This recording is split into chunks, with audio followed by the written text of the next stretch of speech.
स्वास्थ्य मंत्रालय और गृह मंत्रालय की प्रेस कॉन्फ्रेंस 17 अप्रैल को हुई, जिसमें रोजाना का कोरोना वायरस का अपडेट बताया गया। स्वास्थ्य मंत्रालय के जॉइंट सेक्रेटरी लव अग्रवाल ने बताया कि 1007 नए कोरोना वायरस के केस सामने आए हैं। 23 मौत पिछले 24 घंटों में रिपोर्ट हुई हैं।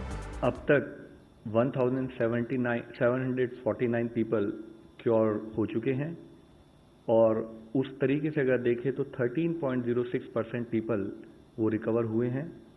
कल तक की अगर कंफर्म संख्या देखें तो 13,387 कंफर्म केसेज आए हैं। लास्ट वन डे के अंदर 1007 केस रिपोर्ट हुए हैं। लास्ट 24 आवर्स में 23 नई डेथ्स भी रिपोर्ट हुई हैं।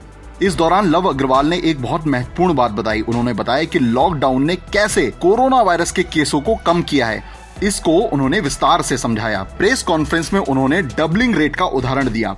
उन्होंने बताया कि कोरोना वायरस की भारत में जो अभी स्थिति है, उस पर लॉकडाउन का असर साफ तौर पर दिखा है, यानी लॉकडाउन से कोरोना वायरस के बढ़ते केसों पर नियंत्रण हुआ है। उन्होंने कहा कि पहले जितने कोरोना के केस 3 दिन में हो रहे थे, वह लॉकडाउन के बाद 6.2 दिन में हो रहे हैं।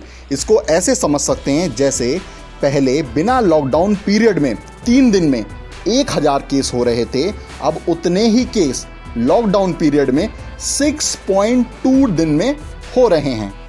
हम अब तक की अगर स्थिति को देखें तो पाते हैं कि लॉकडाउन से पहले अगर हमारे देश का डबलिंग रेट ऑफ केसेस लगभग 3 दिन था, तो पिछले 7 दिनों को अगर डेटा देखते हैं तो हमारा डबलिंग रेट अब 6.2 डेज है।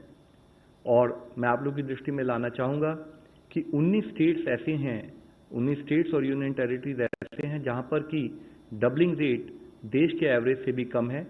और वे स्टेट्स हैं केरला, उत्तराखंड, हरियाणा, लद्दाख, हिमाचल, चंडीगढ़, पौंडीचेरी, बिहार, उड़ीसा, तेलंगाना, तमिलनाडु, आंध्र प्रदेश, दिल्ली, यूपी, कर्नाटका, जम्मू एंड कश्मीर, पंजाब, असम और त्रिपुरा।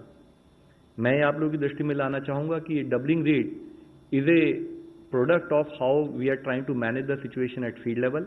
ये एक ऑनगोइंग प्रोसेस है और इस डबलिंग रेट को और कम करने के लिए और बेहतर करने के लिए हमें अपनी विजिल को उसी हिसाब से, उसी इंटेंसिटी से करना पड़ेगा।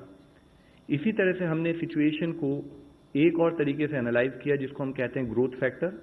ग्रोथ फैक्टर कैलकुलेट किया जाता है कि जो नए केसेस आए हैं उनको उससे पहले वाले दिन कितने केसेस आए थे उसके प्रोपोर्शन में कैलकुलेट किया जाता है।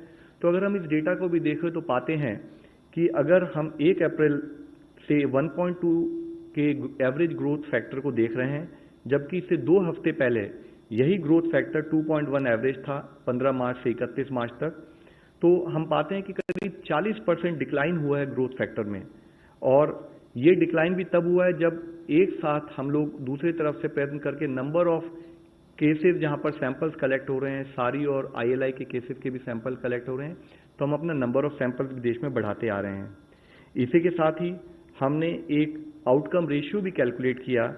आउटकम रेशियो कैलकुलेट करते हैं जो केसेस रिकवर्ड हुए हैं वर्सेस जो केसेस जिनमें डेथ रिपोर्ट हुई हैं। मैं आप लोगों की दृष्टि में लाना चाहूँगा कि देश की तरफ से देखें तो हर केस, हर डेथ एक चिंता का विषय है। और उसी समय में लेकिन अगर हम देखें तो हमारे यहाँ पर केसेस हैं करीब 80% अगर हमारे केसेस रिकवर हो रहे हैं और 20% केसेस में डेथ अगर जैसे रिपोर्ट हुई है, तो ये दूसरे देशों से अगर कंपेयर करें तो शायद हम कुछ बेहतर कर रहे हैं और हमें इसे और बेहतर करने की हमें एफर्ट करना है कि हम अपना ट्रीटमेंट और केयर फर्दर इंप्रूव करते रहें ताकि हम इस रेशियो में फर्दर इंप्रूवमेंट ला सकें।